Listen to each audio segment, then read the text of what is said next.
doing a round of door knocking starting here right after this event. So if you're sitting in the crowd and you feel the fire in the words that are coming out of the speakers' mouths, you will be able to tame that fire, take it with you immediately, and sign up with us. So as you see people walking around the room, please stick around afterwards, and we will get going with that. Again, I'm going to do this in Spanish for those folks who would prefer to hear it. Buenas tardes, me llamo Oscar. Soy un organizador aquí para la campaña de Bernie Sanders en Iowa y quiero compartir con ustedes cómo vamos a ganar esta campaña.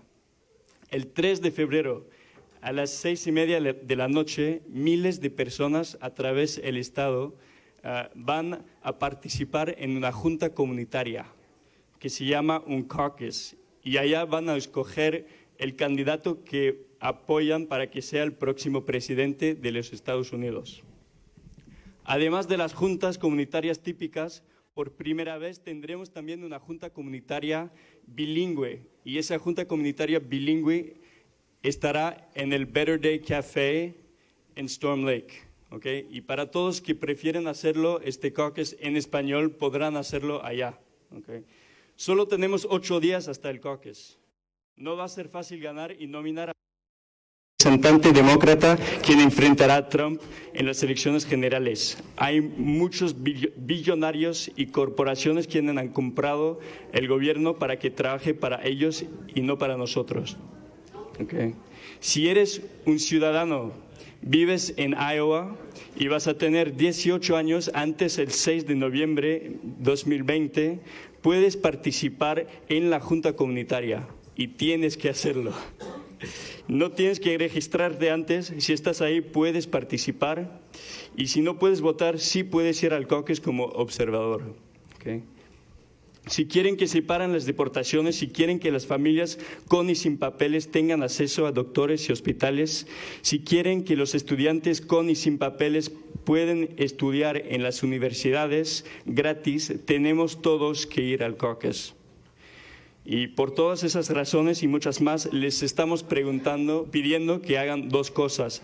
La primera sería encontrar uno de los organizadores allá en el público y escogen unas fechas en la semana que viene para ir a hablar con sus vecinos de lo que estamos haciendo aquí. ¿Okay?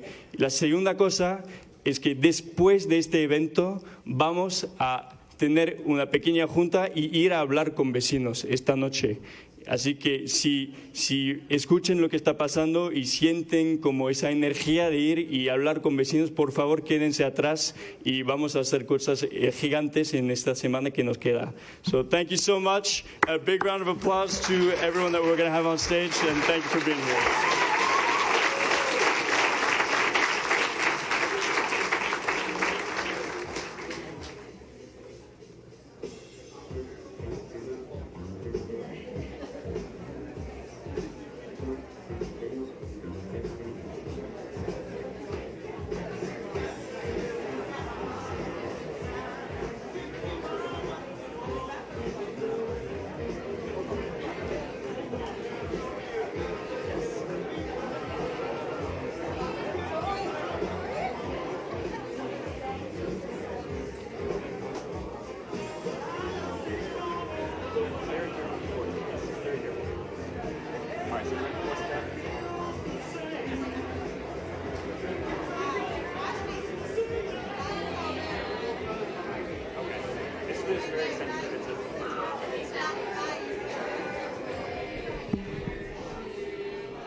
Ladies and gentlemen, please welcome award-winning documentary filmmaker, Michael Moore.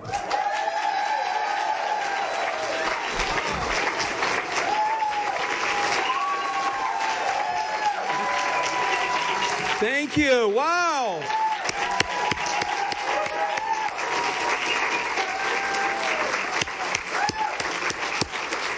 Thank you. Thank you so much. This is incredible on a Sunday here. Thank you. We have been traveling across Iowa. My friends and I have come here. We're actually here for 12 days to campaign for Bernie. This is day 4 of our adventure across the state of Iowa. It's been great.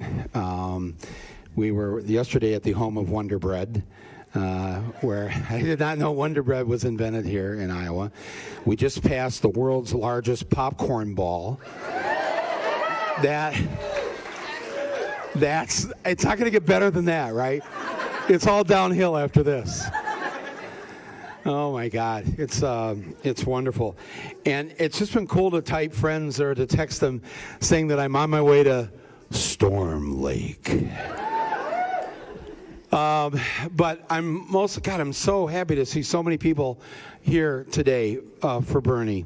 I've known Bernie a long time. I campaigned for him the first election that he won to Congress back in 1990. I had just made my first film, and I think he was trying to get like celebrity types to come, but wasn't successful to come and campaign for him in Burlington, Vermont. And you know, there were big stars at that time. Crocodile Dundee was huge. Milli Vanilli was huge. But when I got there, all he had on the stage were 2 guys from Vermont who made ice cream, and 1 guy from Michigan who ate ice cream. So we were the extent of the rally, but it was great, and I have supported Bernie ever since. There's something you really need to understand about him, and it is the consistency of his moral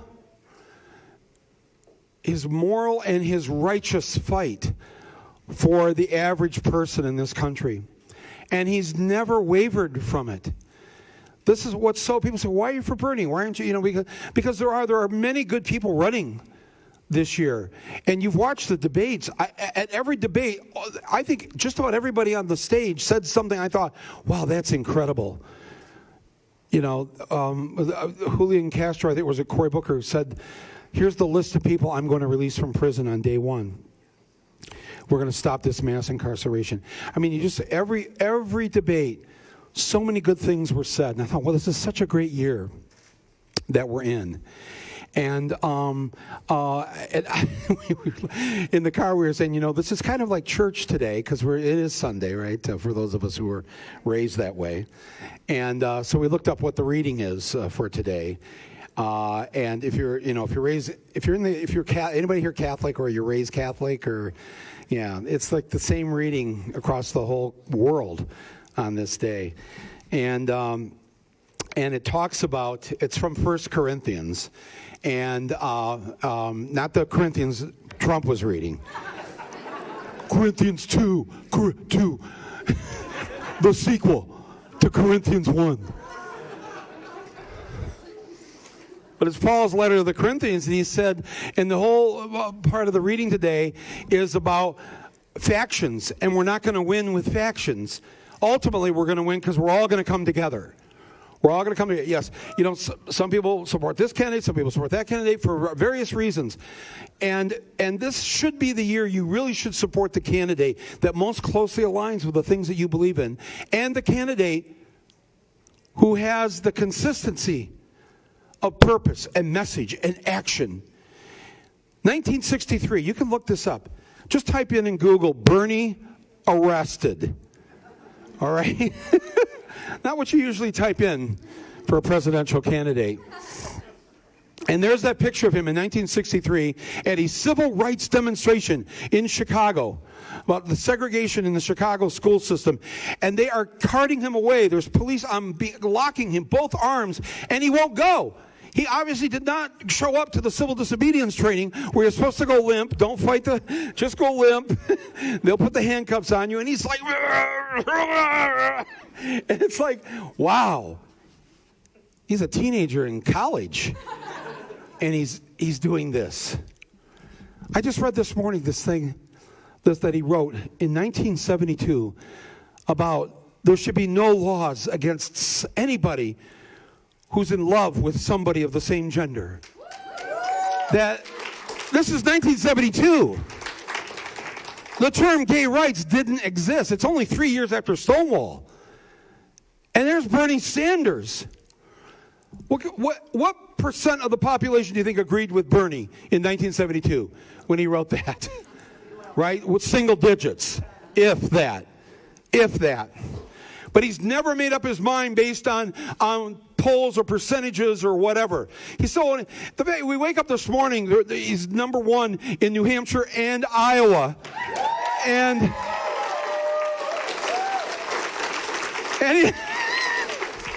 he doesn't want to talk about it. It's like, he is so wired to thinking about everybody else. Why do you go and get arrested in Chicago at a civil rights demonstration when you're a white kid from Brooklyn? What's in it for you? He never asks himself that question. What's in it for me? How will this help me? And not just how will it help me financially with the current president, but how will it help me get elected? How will it help me get more people to like me?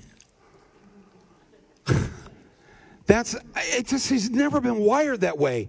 He's always thinking about us or somebody else. 2003, when he takes that vote against the war in Iraq, and everybody's telling the Democrats, all the Democratic Party advisors are telling them, you're going to lose the election if you don't vote for the war. And 29 Democratic U.S. senators voted in favor of sending our troops to Iraq. 29, the majority of the Democrats in the U.S. Senate did this. Frightened. The fear, the absolute fear that Democrats, that people, liberals, we don't want to, I don't know. And I guess we could have some health care. We don't want to go too far. How are we going to pay for this? That's what they're going to keep asking us. How are we going to pay for it? How are we going to pay for it? Well, nobody ever asks how we're going to pay for that aircraft carrier. Nobody ever asks how we're going to pay for the pipeline from Canada. Nobody ever asks for any of that. But they're always, how are you going to pay for this? How are you going to pay for this? And he knows exactly. And he has a plan. Read his plans. They're incredible. His economic plan, you should read this.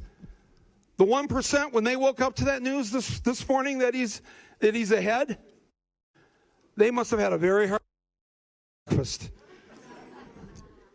Because they know Bernie's economic plan. Read it. It's incredible. It says that 45% of all boards of directors of companies that have revenue over $100 billion, 45% should be elected by the workers of that company.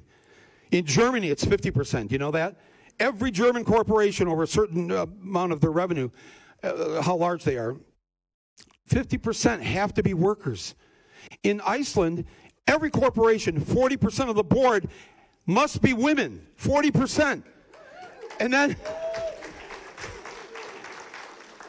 then just to make sure these companies don't go overboard, it also says that no more than 60% of the board can be women. Just because some guys should be on the board. You don't want to just cut all of us out, right? We can serve a useful function, right?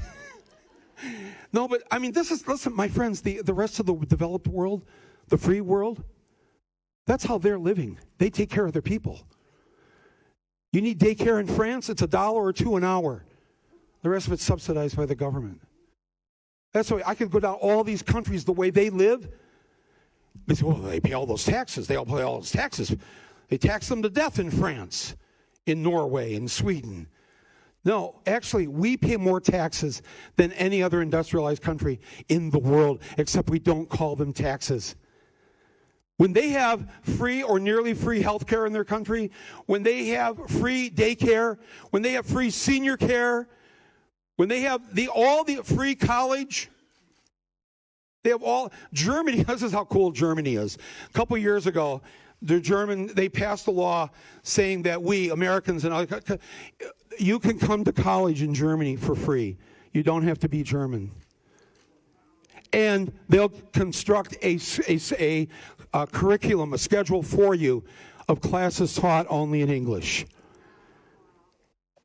I mean, I don't have the time to tell you about how generous this world is that we live in, what other countries would do for us. The golden rule, treat others the way you'd like to be treated. What's Trump's golden rule? Trump's golden rule is if you tell a lie often enough, people will believe it. That's his big hope. That's why on Thursday he tweets 142 times in one day. That's over. I was trying to do the math of this. If he tweeted straight for 12 or 14 hours, you'd have to tweet once every 5 minutes. Who's running the country? But Bernie, because Bernie is so consistent, because he's had the same message for 57 years since he was arrested that day in Chicago. And then he stood up for every group that doesn't have it as good as those on top. He's done that for 57 years, and he keeps saying the same thing. And I would say Bernie's golden rule is, if you say the truth long enough, the truth will be accepted by the American people. And that's what's happened, because the majority of our citizens,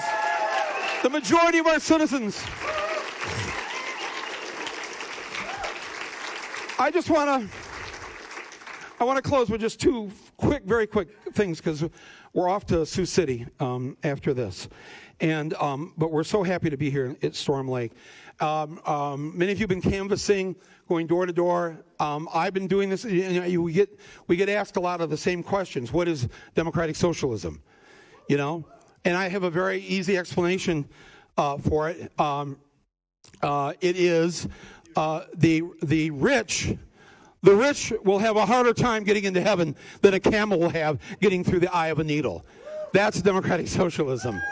Democratic socialism is the first shall be last and the last shall be first. It's about taking care of each other. It's about democracy. That's why the word democratic is in there. It's about having a democratic economy. This is not a full democracy if we just get to vote every 4 years. It also has to be a democratic economy where you and I have a say in how this economy is run, because it is not a free and democratic country if everybody does not have a seat at the table and everybody doesn't get a slice of the pie. That's a true democracy. That's true freedom. And that's what Bernie Sanders is fighting for us. That's why he's number one. That's what everybody wants. The other thing, I get asked this a lot this week because of the comments from last week. And I just wanted to point this, just so you have these facts, and I've got it up on my website just so you can see this. You know, the great thing about people like Bernie and like Hillary Clinton, who, by the way, was elected, who got the most votes, 3 million more votes, right? We haven't forgotten. She got 3 million more votes. And when she lost the primaries to Barack Obama, she was so good. So good. She went out and did 10 rallies for Barack Obama. Went out there and told people, you've got to vote for, even though she lost to him. She went out there, Henderson, Nevada, Boca Raton, Florida, Tampa, Florida, Grand Ledge, Michigan, Scranton, Pennsylvania, Salt Lake City, Utah. This is Hillary. She did this for Barack Obama. That is, I just was like, I was very moved when she did that. When Bernie lost to Hillary in the primaries, this is what Bernie did during the general election for Hillary. He went and held on his own 42 rallies to get out the vote for Hillary. There's all the cities. This is incredible. 42. Duluth, Minnesota, Des Moines, Madison, Green Bay, Ann Arbor, Nashua, New Hampshire. He went to Scranton too, Philadelphia, Denver. Unbelievable. In November 4th, he went to 4 cities. He started the morning in Davenport and ended in Omaha, Nebraska on November 4th, 2016. Just if people say this to you, tell them. Tell them that she helped Barack at those 10 rallies and Bernie helped Hillary at those 42 rallies. That is who we're all with.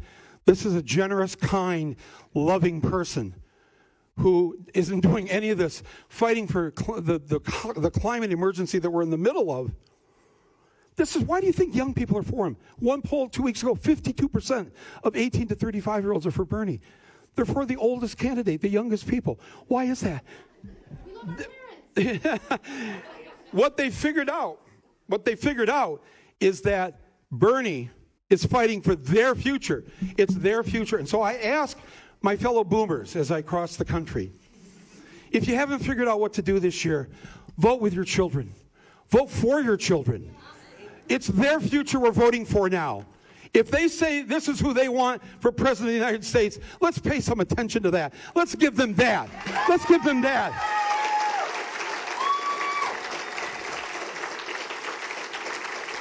I want to welcome to the stage now, I want to welcome here a true hero of mine, an absolute inspiration to millions of people across this country. She was elected to Congress in November of 2018. And she, we're always told that anybody can get elected, and, we sort of now believe that after Trump. But the truth is, as we know, the people who live from paycheck to paycheck, who struggle to get by, they don't usually get to sit in our United States Congress. This woman ran.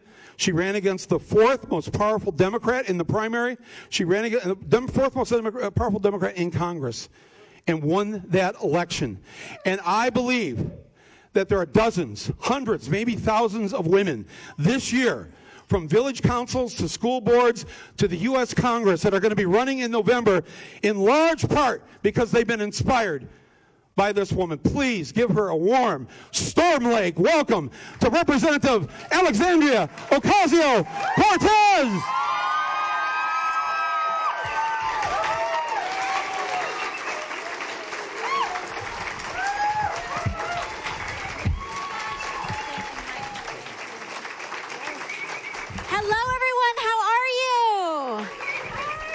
My goodness, this is absolutely incredible. Are we ready to organize our hearts out for the caucuses? Yes! We need to. I'm so thrilled to be here with each and every one of you. And it's just, it's remarkable. It's been about 48 hours. I did my district week out home in my district, and we flew out here for the weekend. And to see so many communities across this state from so many different backgrounds that are turning out to organize their backyard for a better world, it is just one of the most inspiring things I have seen and continue to see from this state. And I just want to thank you all so incredibly much for the work that you're putting in. It's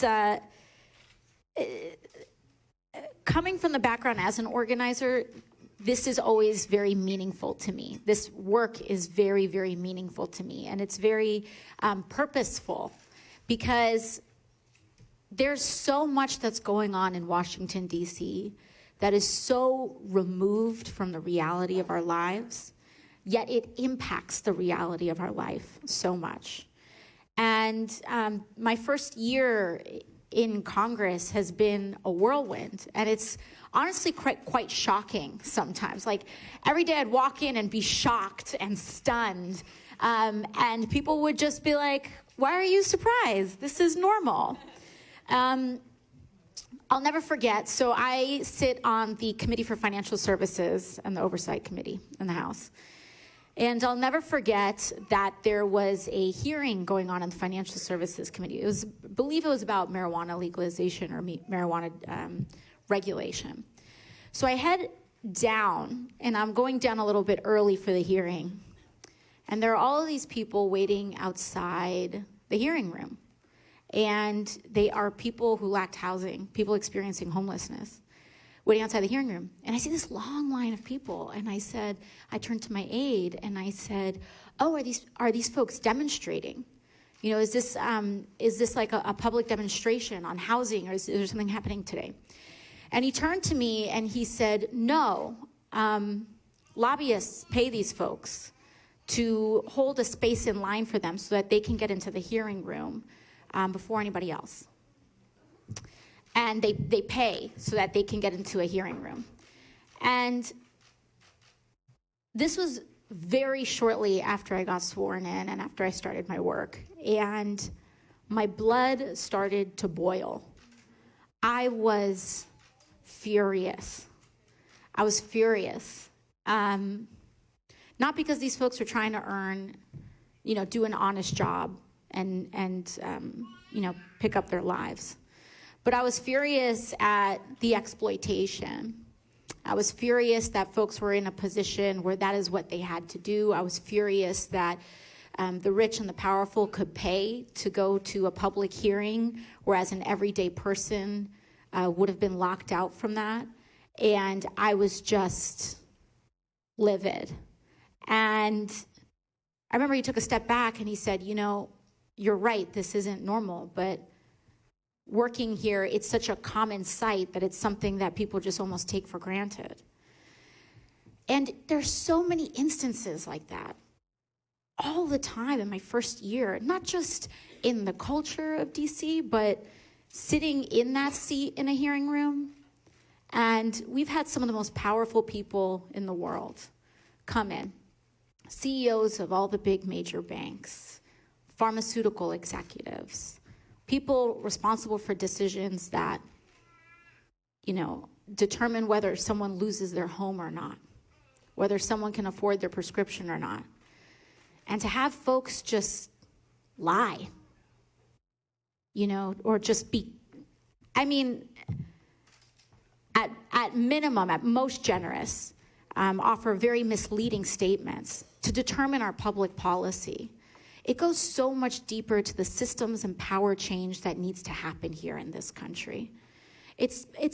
We are long overdue. And I think the fact is that, people for a very long time have called Bernie very progressive and very radical. They say the same thing, that I'm radical and, this, that, and the other. But shouldn't in an advanced society, healthcare be a human right?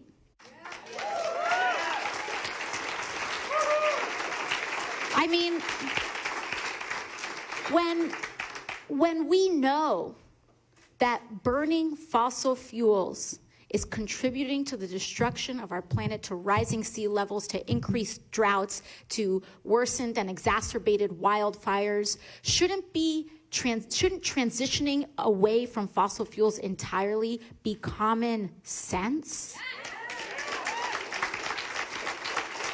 When people are dying because they can't afford insulin, when the original scientists who developed the patent for insulin sold it for $1 because they didn't believe that anybody should profit off of it, shouldn't it be available and accessible to all? Shouldn't people be paid enough to live? Shouldn't, in the land of the free, we not incarcerate the most amount of people per capita in the world? And should we never, ever tolerate children being put in cages, whether it's in our border or anywhere else? So, while people will call these stances radical, and while they call them progressive, and they'll, Photoshop my face on every terrible person in the world, I think the fact that these stances being called radical say much less about us than they say about the current status quo. And the fact that this is such a radical shift compared to what we have right now is a condemnation of what is going on in our society today. And we need to understand that it is a choice. We are choosing, whether by choosing to allow it to happen or choosing to support it or choosing what have you. All of us, we are choosing to live like this. And we can choose to not live like this. We can choose another way. We can choose to make healthcare as a right. We can choose to save our planet. But we have to choose new values. It means choosing people over profit instead of the other way around. That's what it means. It means that for once, we have to center the most marginalized. Not because it's them or us, but when you center the most marginalized, a rising tide lifts all boats. It means that we take care of everybody and nobody gets left behind. And when we establish a country where no one gets left behind, that means our healthcare improves, our environment improves, our economy improves. And we stop measuring our collective success by GDP and profit margins on Wall Street, and we start to measure our success by how ethical and how well and the well-being of everyday people in the United States of America.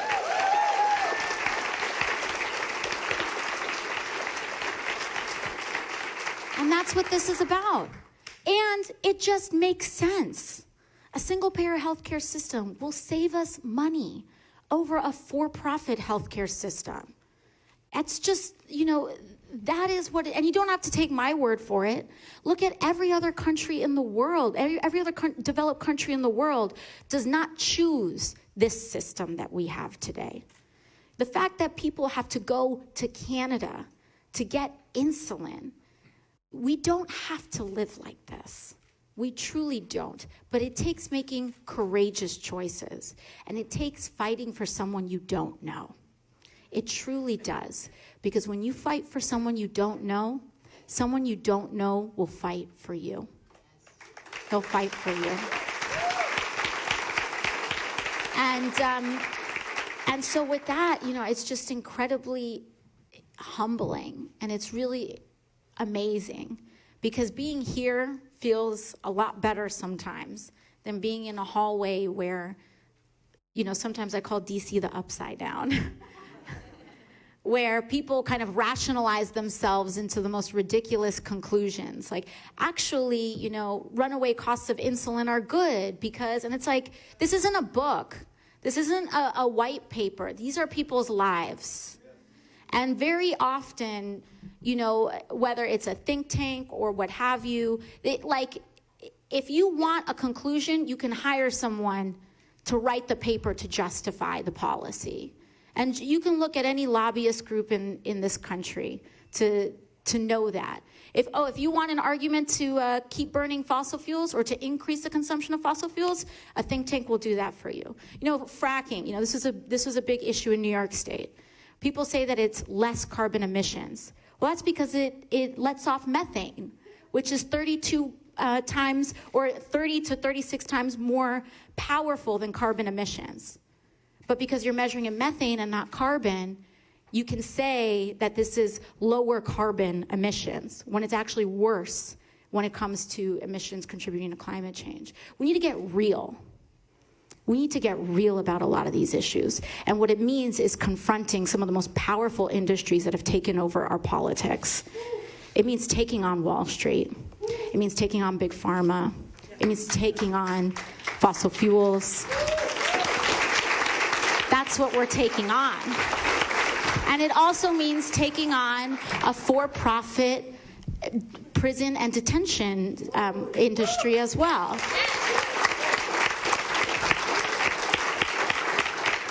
And that change in structure is immense, and it is powerful. But I believe that if we're going to establish an advanced society, it is simply what must be done. And we need to do it with an anti-racist approach, not in a way that is just, I'm going to take a step back, but to be actively anti-racist, to be actively anti-bigotry, what that means is that we actively work to inject justice in the spaces that we inhabit. And all of us can do that by loving our neighbor, truly and authentically loving our neighbor, and not being complicit in times when they are targeted.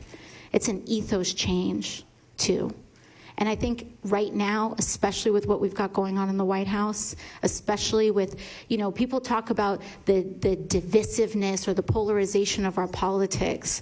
I think it's actually less than, people sometimes even call Bernie divisive. But I don't think he's divisive. I think he distinguishes himself. I think he's very clear about who he is. And I think that sometimes makes people nervous. When you go out and you say, Bernie's the only candidate to come out and say, we're going to break up ICE and CBP. And he's the only candidate that goes out and say, we're going to have the largest, his Green New Deal is a huge, huge plan.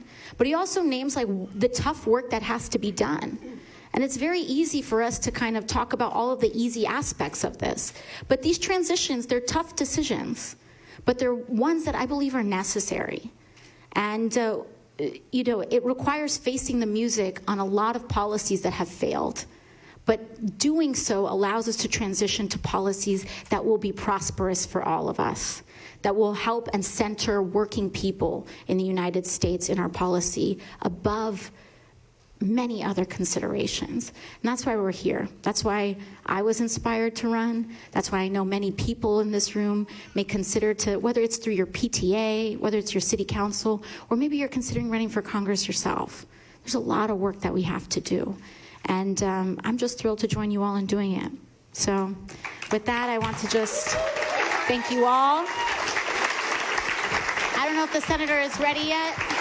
Sometimes I just wrap it up real quick and he's upstairs and I kind of catch him by surprise. So, but I know that this is, this is such a critically important moment. And I'm just thankful to join you all with it. We're caucusing in 8 days. And so when we go out to caucus, I want to make sure that everybody brings at least one person with them. Everybody can do that. And when you go out and when we knock doors, our call to action, always be organizing. So, hey, can you caucus for the senator? If the answer is yes, can you bring someone to caucus with you? The answer is yes. Do you think they can bring someone to caucus with you? Or if someone can't caucus, let's say they're not quite 18 yet, or let's say, their status doesn't let them caucus. Well, maybe you can make a hot dish. Maybe you can babysit your neighbor's kids to make it a little bit easier on them. Maybe you can give someone a ride. Maybe you can commit to pick them up. Maybe you can buy them a beer. I don't know. But we can all do something for each other. And we can all create community for each other. And we can all look out for each other. Because that's ultimately the shift that we're here to make. So with that, I just want to thank you all so much. And let's introduce the senator. Let's bring out Bernie.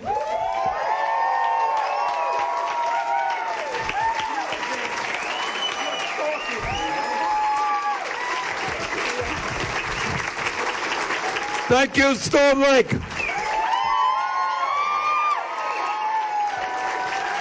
Thank you.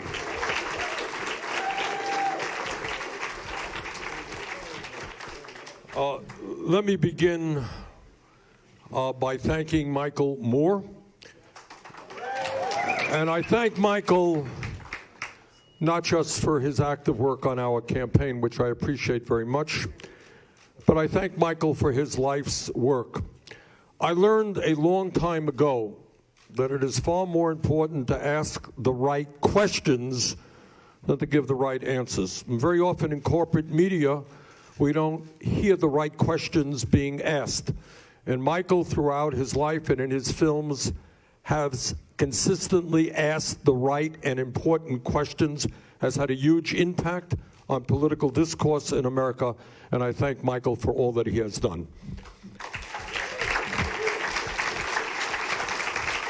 And what can we say about Congresswoman Alexandria Ocasio-Cortez?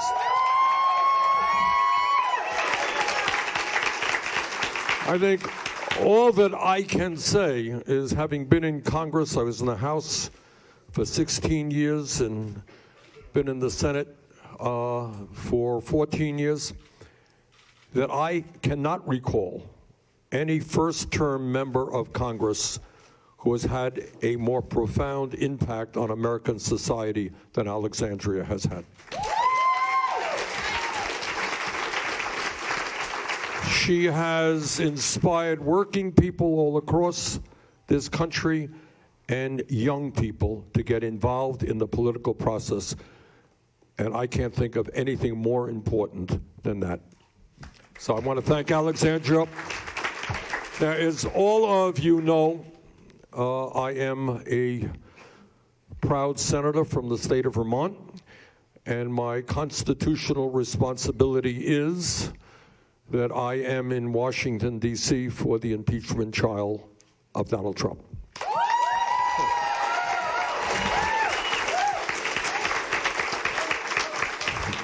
And what that means is that the schedule we had planned for Iowa is now in the garbage can, and we had to rewrite it very quickly. So, speaking to you today, Sunday afternoon, I have zero idea what's going to be happening this week or perhaps future weeks. Nobody really does know. What I know is that I got on a plane yesterday afternoon. We did a great rally in Marshalltown, and we did a very large rally in Iowa City. And this morning we were in Ankeny, and later we were in Perry, and then we were in Fort Dodge, and after this we are going to Sioux City. So we're going to have to condense a lot, because I think the people of Iowa want to see their candidates firsthand, and we're going to do the best that we can do. And the simple reality is I will be on a plane tonight back to D.C. Whether we get here during the week or not remains to be seen. I hope that we can fly in for some evening. And I expect, although it's not guaranteed, that we'll be back here next Saturday and Sunday. And I certainly hope to be here for our victory celebration on Monday night.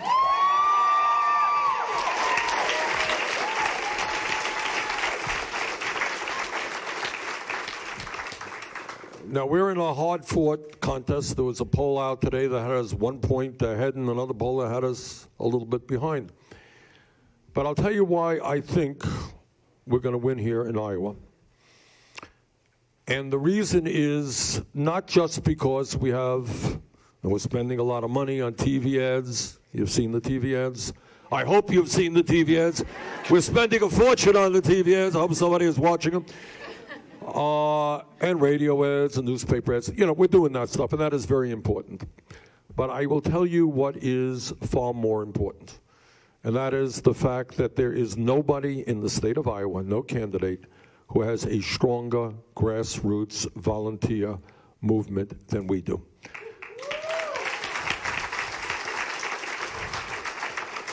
And if you don't believe me, I want to bring up Misty Rebeck.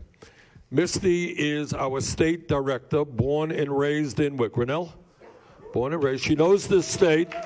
And I want to give you an idea of why we're going to win this campaign because of our grassroots activism. Misty, what have we been doing? Sure. Hey, how's everybody doing? This looks like one of the biggest crowds we've had in Storm Lake so far, so thank you. As you will always hear from the senator from the very beginning of this campaign, we have set out to do unprecedented things. That's not only true with the number of contributions we have and the number of donors, but it's also true with our field program. Our field program has been talking to voters, meeting voters where they're at, going to a Casey's gas station, having coffee with the farmers, signing them up, talking to them about Medicare for all, going to a CVS after someone got their prescription drugs and talking to them about what that looks like in their life, talking to people who are working 2 and 3 jobs about what they need in their life, right? And not only that, but asking them to be a part of this movement. And that's been many of you around this room who've been knocking doors. In our campaign, just this weekend alone, you all in the last 36 hours have knocked 102,000 doors. 102,000 doors. And more than that, yesterday there was a 5 hours of consecutive time when every second we were knocking 2 doors in the state of Iowa. Every second, 2 doors. You do not do that with money, you do that with people power. We know we're not going to defeat Donald Trump with money. We're going to defeat Donald Trump with people, and that's you. So because of you, because of what we've been building across the state, we believe we can win on caucus night, but we have 8 more days to do it. So if you haven't signed up to knock some doors and make some phone calls, do it now. And I want to say one more thing. I have never seen so many people being willing to spend an extra 20 minutes, 30 minutes, putting themselves out there, being vulnerable, talking to people about why they're involved in this movement. It's not easy. I know it's not easy. I've been doing it for a long time too. But I just want to congratulate you for taking those steps and doing it, because that's what makes our movement different. is we're willing to meet anybody where they're at. We're willing to have tough conversations. We're willing to talk to people who don't look like us, and we're willing to fight for someone who's not like us too. So thank you so much for everything. Thank you, Misty. That's why we're going to win. And imagine what is happening in Iowa right now, happening in 49 other states all across the country. Millions of people standing up, fighting for justice, fighting for people who don't look like us, because as Alexandria said, when we fight for people who don't look like us, people who don't look like us fight for us. We're in this together. Trump has a very calculated political calculus in which he thinks he's going to win by dividing us up based on the color of our skin. We're supposed to hate somebody because they have a different color skin, or where they were born, or their sexual orientation, or their religion, or even their gender. Our campaign is exactly the opposite. We are going to bring our people together, black and white and Latino, Native American, Asian American, gay, straight, everybody on board around an agenda that works for all of us, not just the 1%.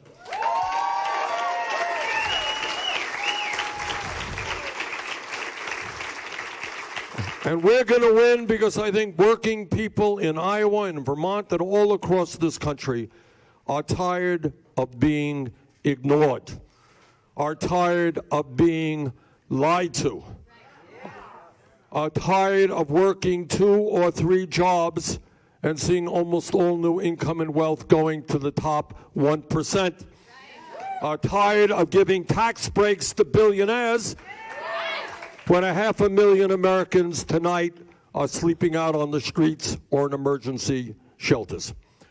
So we are going to win this campaign because, number one, we are going to bring new people into the political process. We're going to bring people in who have given up to begin to stand up and fight back. We're going to bring young people in an unprecedented level. That's why we are going to win this campaign, because our campaign is a campaign of excitement and energy, and Misty was just describing some of what we're doing right now on the ground. But the other reason that we win is our agenda speaks to the questions and the pain that people are now feeling. I always remember a beautiful quote by one of the great heroes of our lifetime, Nelson Mandela. You all remember Mandela was a man who spent decades in hard labor because he opposed apartheid in South Africa. He walked out of jail after having spent decades in hard labor, walks out of jail to become the president of that country.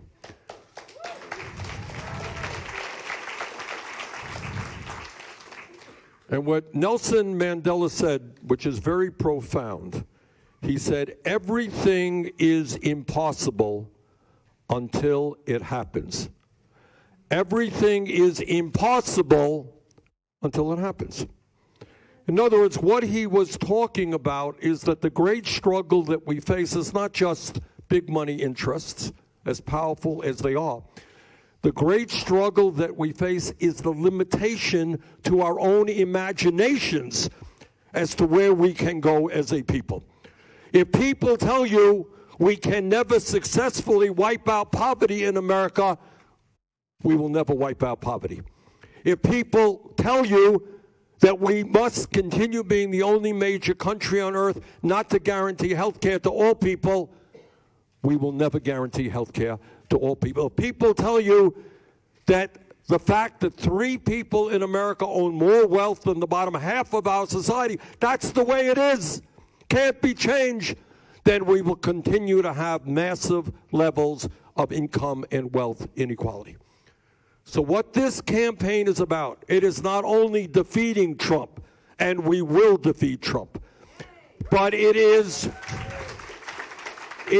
about bringing people from coast to coast, working people in a multi-generational, multi-racial effort to transform this country. to think big, not think small. To ask how it can be that in the wealthiest country in the history of the world, half of our people, probably more than half in Iowa, are working paycheck to paycheck. People trying to get by on 10, 12 bucks an hour. I've talked to too many people in Iowa who are trying to raise families on inadequate wages when the very rich are getting much richer. It is not too much to say that in America, if you work 40 hours a week, you should not be living in poverty. That is not a radical statement.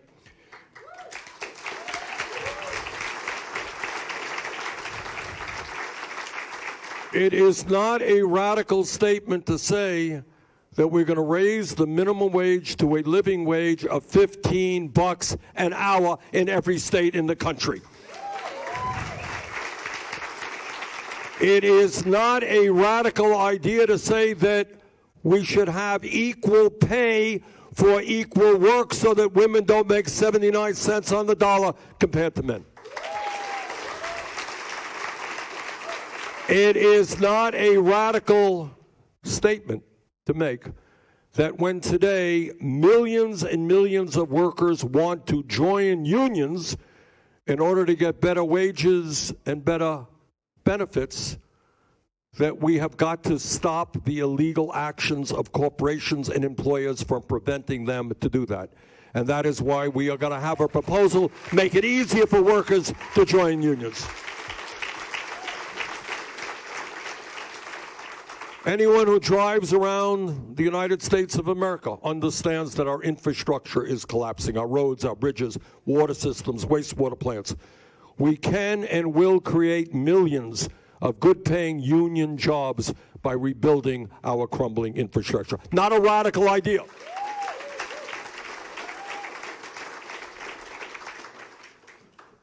When we talk about an agenda that works for working people, we've got to talk about education.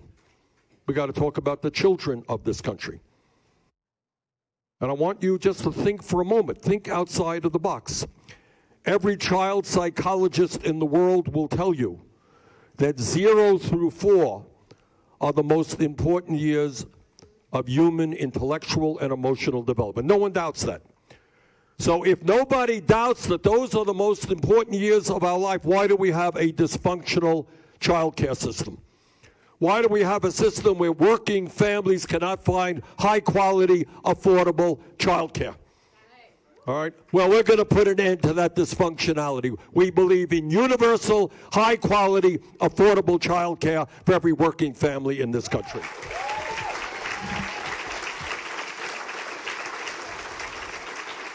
In the wealthiest country in the history of the world, there is no excuse for us not having the best public education system in the world.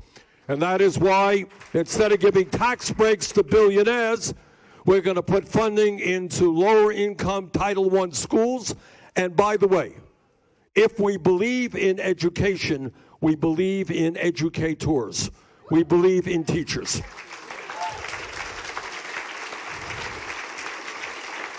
I want, and this is, again, nothing radical here. I know everyone says, oh, Bernie is too extreme, he's too radical, nobody believes in these ideas.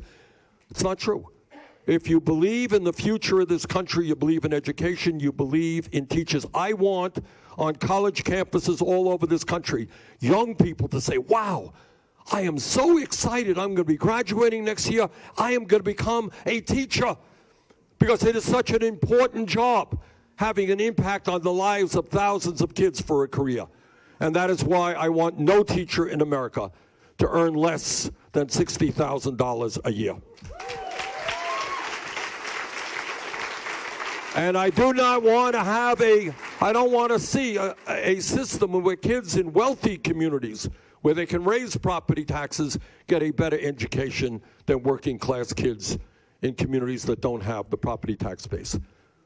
And I'll tell you what else I believe in, which is, again, not a radical idea, because it once existed in the United States and it exists today all over the world. I want every kid and every parent in America to know that if that child in the 6th grade, that child in high school, does their schoolwork seriously and wants to get a higher education and is able to get a higher education, I want every kid in America to be able to do that regardless of the income of his or her family.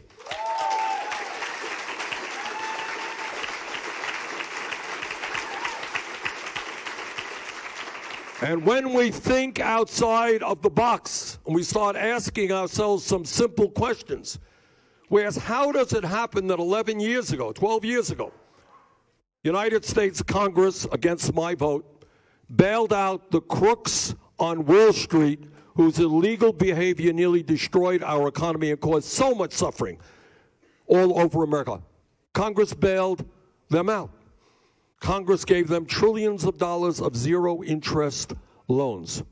2 years ago, Trump and his friends gave $1 trillion in tax breaks to the richest 1% and large private profitable corporations like Amazon, who last year did not pay a nickel in federal income tax. Well, if we can create a system which allows Amazon, owned by the wealthiest guy in the country, who made $11 billion in profits last year, not to pay a nickel in federal income tax, if we can bail out the crooks on Wall Street, you know what we can do? We could cancel all student debt in America.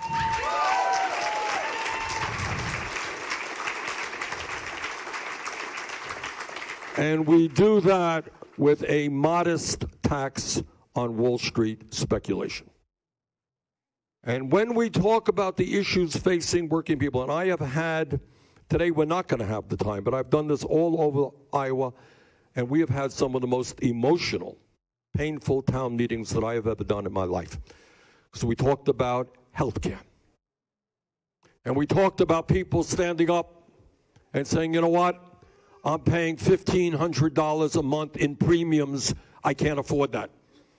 I have a $10,000 deductible, which means that before I go see the doctor, I got to come up with $10,000 out of my own pocket. Or my husband died because he could not afford the prescription drugs that he needed. So what this campaign is talking about and what our administration will do is finally ending the absurdity, the embarrassment of the United States of America. I don't know if all of you know this. We are the only major country on earth not to guarantee health care to all people as a human right. We're going to end that.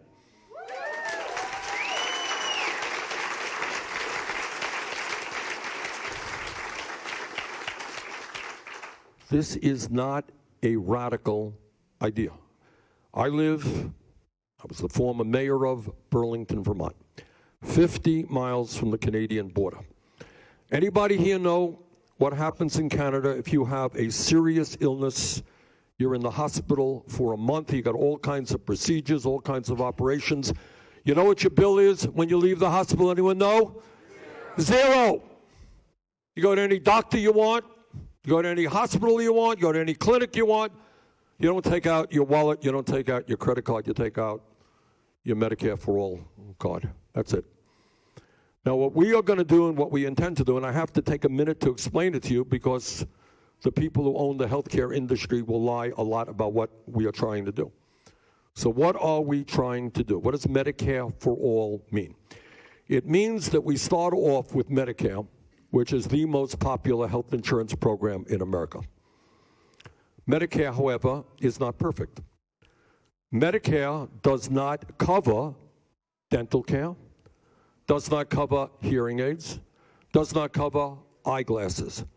Under Medicare for All, because we believe in comprehensive health care, we are going to expand benefits to cover dental care, hearing aids, and eyeglasses.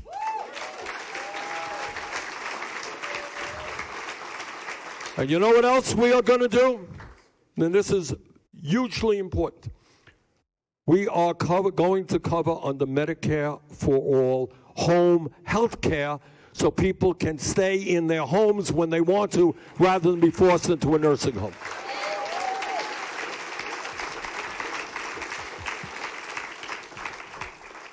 question is, right now, we are spending twice as much per person on health care as do the people of any other country. We spend twice what the Canadians do.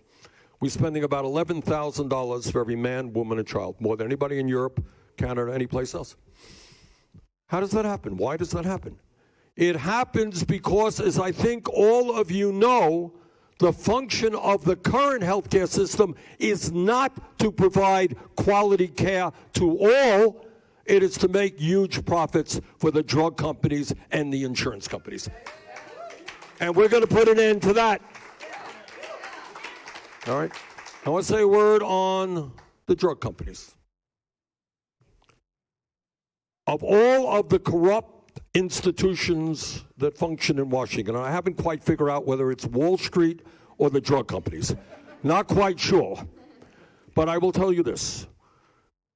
It is beyond belief that drug companies in this country are charging us, in some cases, 10 times more for the same exact drugs they're selling in Canada or in Europe. Do you all know that? Last year, I took a group of diabetics, people with diabetes, from the Midwest, actually, to Windsor, Ontario. And we bought, or they bought, insulin in Canada for 1/10 of the price that they're paying here in the United States. Can you believe that? Same company, same product, 1/10 of the price. And it's not just insulin, it is prescription drug after prescription drug. So tonight we say to the drug companies that our administration will end your corruption, will end your collusion, will end your price fixing in America. We're not going to pay higher prices for prescription drugs than the people of any other country. Substantial reduction.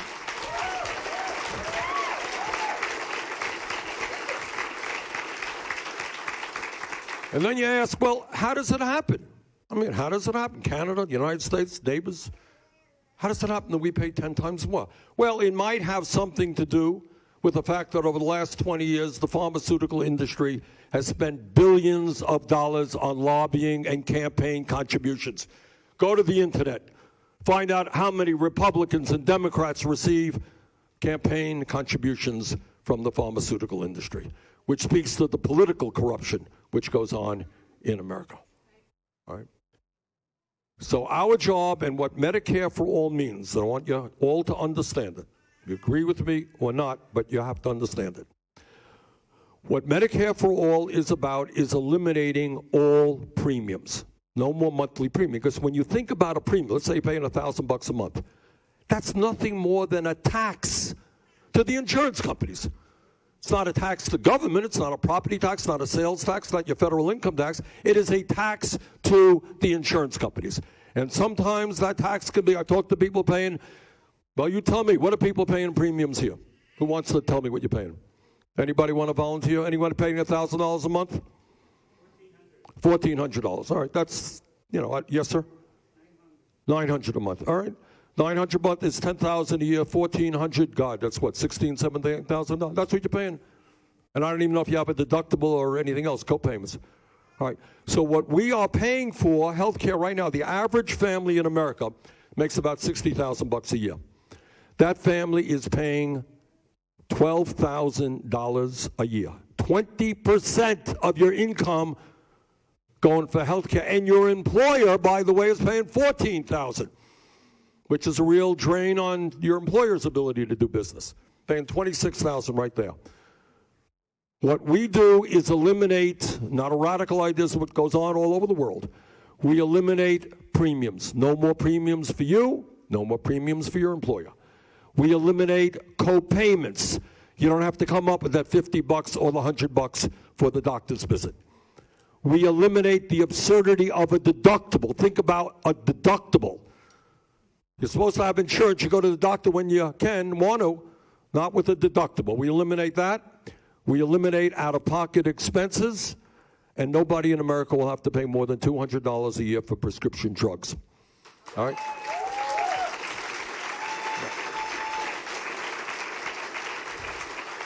Okay, so you're thinking, well, that sounds pretty good. But I'm not here to tell you that it's free. I'm not here to tell you you're not going to pay anything, because I would be telling you an untruth. Of course you have to pay something. So what do? Number of ways we fund it in progressive ways, asking the wealthy and large corporations to pay their fair share.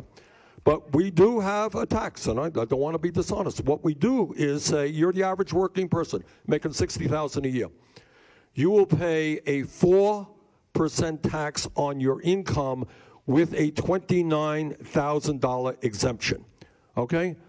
$60,000 a year minus $29,000 is $31,000 times 4% is a little bit over $1,200 a year for comprehensive health care. In my view, that's a pretty good deal. That's a hell of a lot better than the $1,400 a month you are currently paying, or the $900 a month you are currently paying. Better health care at less cost. And the way we deal with that, the way we can do that, is by eliminating the profiteering of the drug companies and the insurance companies. And the way we do it is end the insanity of having thousands of separate health insurance plans in America. You got a $5,000 deductible, you got a $10,000. You're in this network, you're in that network. You can get this prescription drug, you can get that prescription drug. To administer thousands of plans is an administrative nightmare, which costs us many hundreds of billions of dollars a year. We eliminate that, we put that money into health care, and we provide comprehensive care to all people at less cost. But I want to touch on another issue now, and that is an issue which is not just an American issue, it is a global issue. And it should embarrass every American that we have a president of the United States who is rejecting science. And what the scientists are telling us is that climate change is not only real, not only caused by human activity, not only causing massive damage in our country and around the world, what they are telling us is that they have underestimated the degree and speed and severity in which climate change is causing problems all over the world. They have underestimated the speed in which the polar ice caps are melting and the ocean is warming and the sea levels are rising, which means if we don't get our act together, major cities in America and countries around the world will be inundated.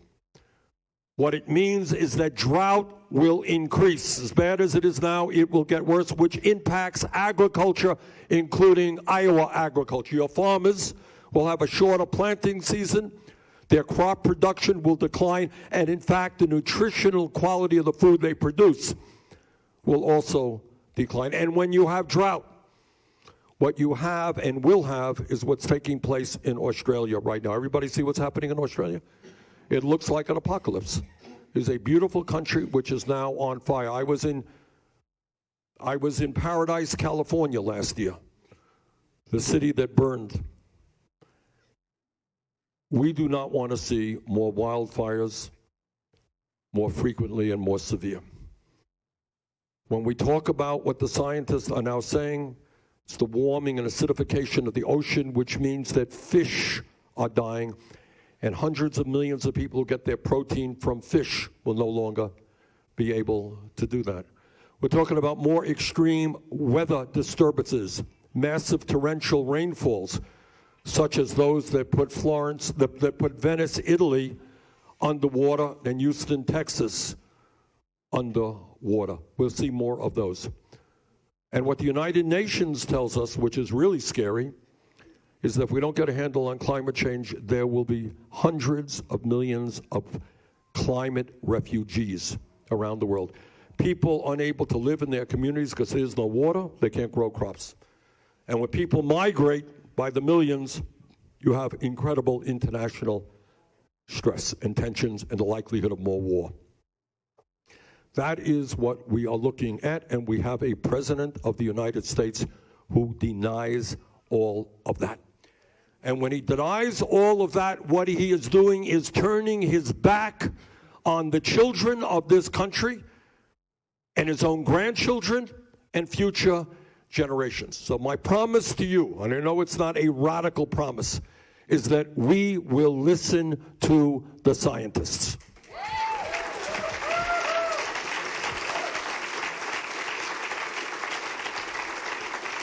And that means, I am proud to tell you, I truly am, that we have introduced the most sweeping and comprehensive climate change proposal ever introduced by any presidential candidate in history.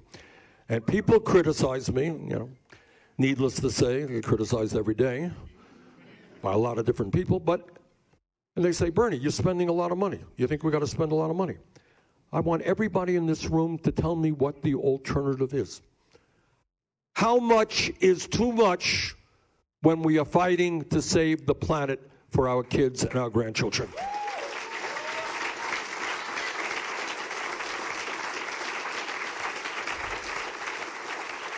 So what the Green New Deal that Alexandria and I and others have worked on is about is telling the fossil fuel industry that their short-term profits, and they make huge profits, are not more important than the future of this planet. I don't think that's a terribly radical proposition.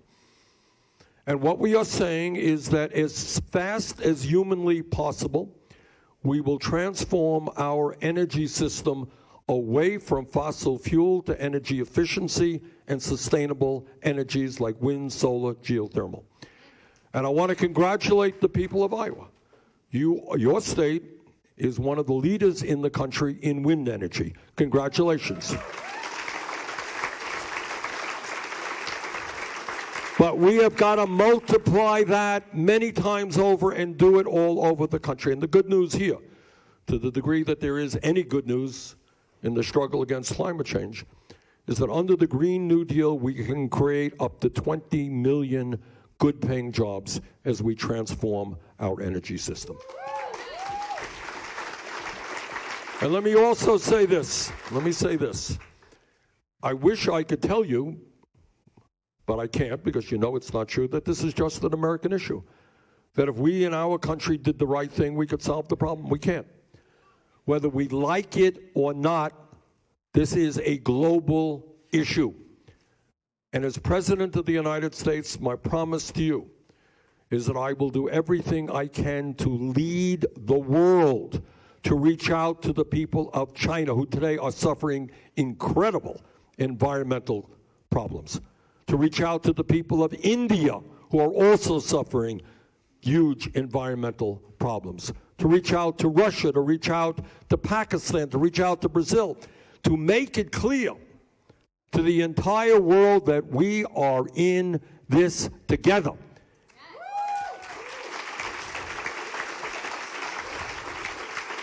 And maybe, just maybe I'm dreaming here, I don't know.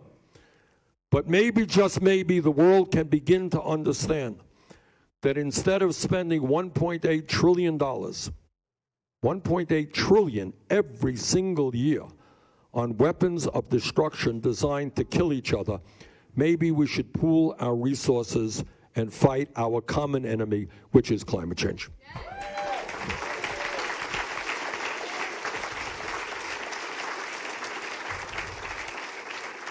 When we talk about an agenda that makes us proud as Americans, it means that we must end a broken and racist criminal justice system.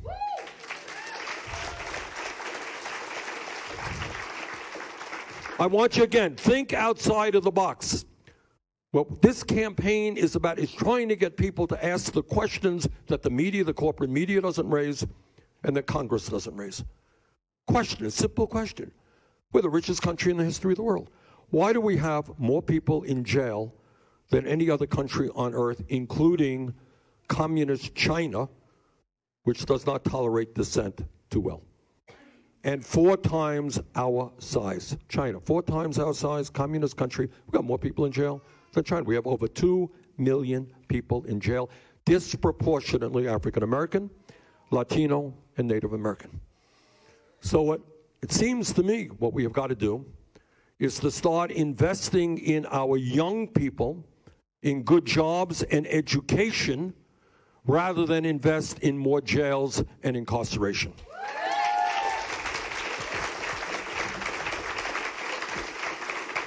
It seems to me that we have got to end private prisons and detention centers because corporations should not be making huge profits by locking up fellow Americans. And here is something that I suspect not everybody in the room will agree with me on, but I do believe in this strongly. And that is, we have got to end the very destructive so-called war on drugs. Too many lives have been destroyed. And that means that we will make marijuana legal in every state in this country. And we will expunge the records of those arrested for possession of marijuana.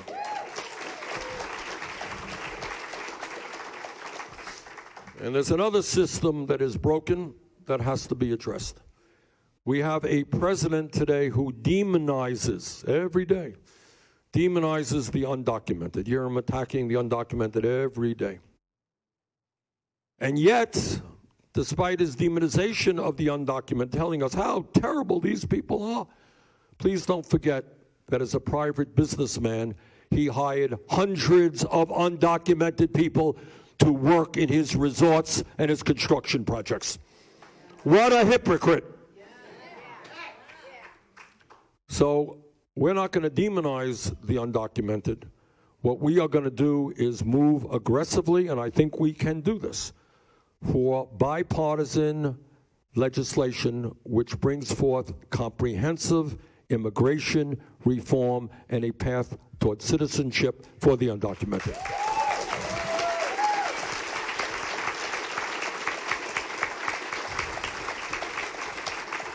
And on our first day in office, we will end the racist immigration executive orders of Donald Trump.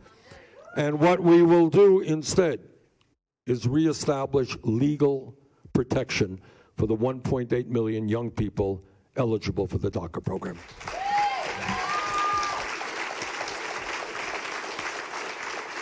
And we will also end our border policy, southern border, which has allowed federal agents to snatch babies from the arms of their mothers and throw children into cages. That is not what the United States of America must be about.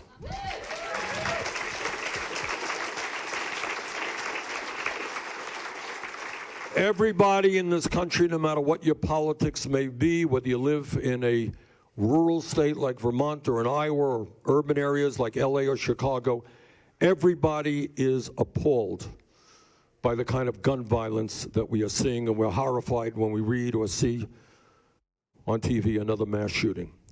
So let me just simply say that our gun policy will be dictated by the American people, not the NRA.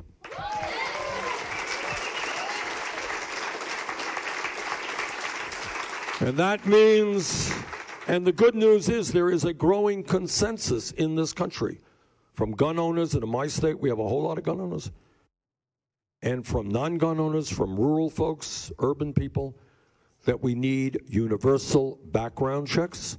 We need to end the so-called gun show loophole. We end the straw man provision. And what the American people are now saying, having been horrified by what we have seen in recent years, is that we must end the sale and distribution of assault weapons in this country.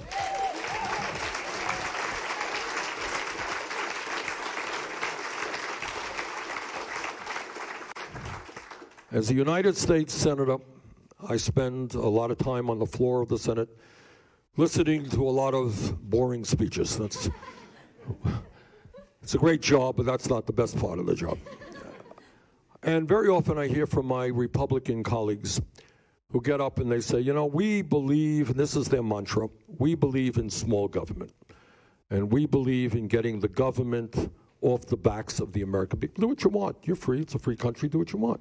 We're going to get the government off your back. And I say to my friends who are being quite hypocritical. If you believe in getting the government off the backs of the American people, please understand that it is women who must control their own bodies, not the government.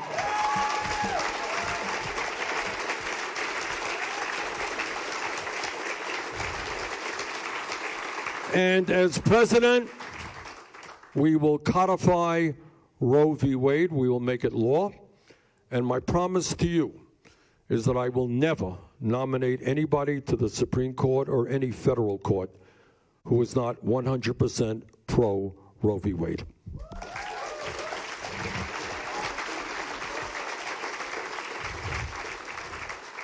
So, here we are in the year 2020, facing the most consequential election in American history, certainly in the modern history of this country. This is an election which will determine whether or not we move more and more toward autocracy and have a president who in every way is trying to undermine American democracy, who in fact does not believe in the rule of law, who thinks he is above the law. This is an election which will determine whether we ignore the global crisis of climate change or whether we aggressively address it. This is an election which will determine whether or not we see more and more income and wealth inequality or whether we create an economy that works for working people. This is an election which will determine whether or not we guarantee health care to all Americans as a human right or continue a dysfunctional and cruel system. So this is an incredibly consequential election. And the 2020 election begins in Iowa in 8 days. You go first.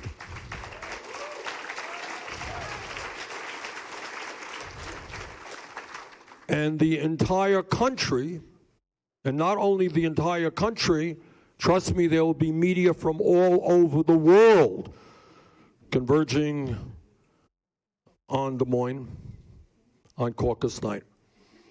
The entire world will be watching to see what the people of this beautiful state do, to see whether the people of this state are prepared to stand up and fight back against a system which today makes the very, very rich richer, while so many of our people continue to struggle to put food on the table.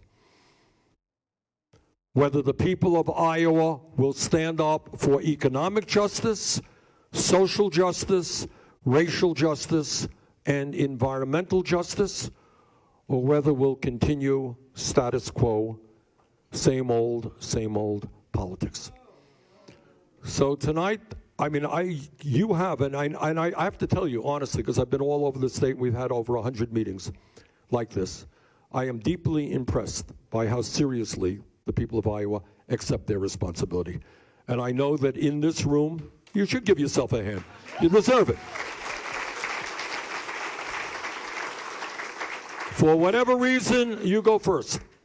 And I know that there are people in this room who have gone to hear from many of my friends who are running for office as well, and you're trying to assess what candidate you think could be the best president, and that's exactly what you should be doing. But I'm here tonight to very humbly ask for your support a week from tomorrow. And the reason is twofold. Number one, I honestly believe that we are the strongest campaign to defeat the most dangerous president in the history of this country.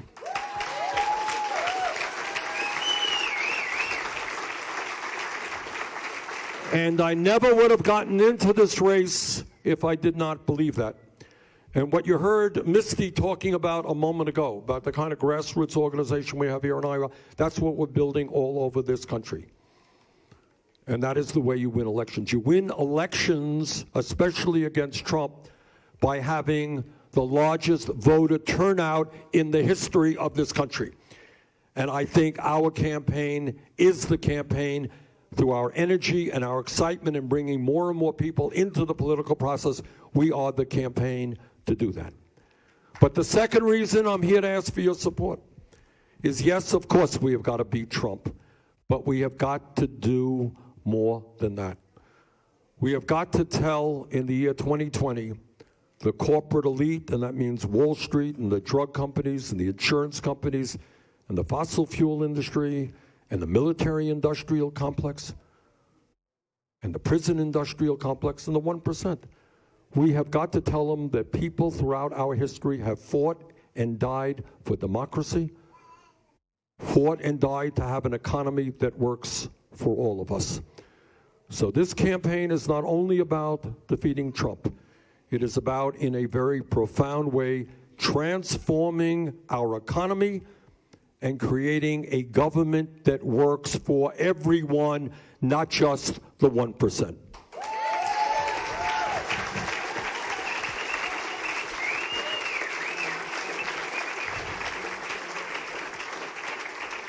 Now, this election is going to be very tight. This caucus will be very tight here in Iowa. And I don't care about what polls say today, or we're ahead, we're behind, that doesn't matter. What matters is voter turnout. That's what matters. So tonight, I am here to ask you to please come out to caucus. Please support our efforts. Please bring your friends and family out.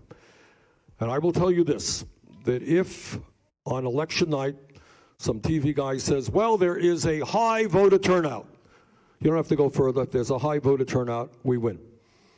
And if that moderator says, well, there's a low voter turnout, we lose. So tonight, I am asking you to do everything you can to make sure that the 2020 Iowa caucus has the largest voter turnout in the history of the Iowa caucus. Thank you all very much.